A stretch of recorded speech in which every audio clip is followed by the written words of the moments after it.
Fa pocs dies llegia cartes del director del Diari de Girona, una carta on recordava que les Fires de Girona l'any 39 s'havien ubicat aquí, sota les voltes de la Rambla i a la pròpia Rambla, de fet.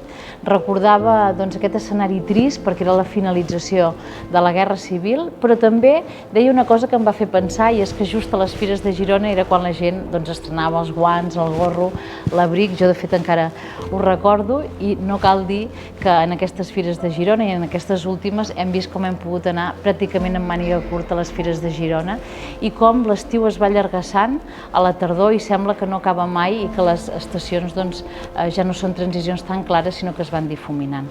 Són els efectes del canvi climàtic que veiem a les Fires de Girona, i també hem de dir que Girona és una ciutat especialment sensible al canvi climàtic.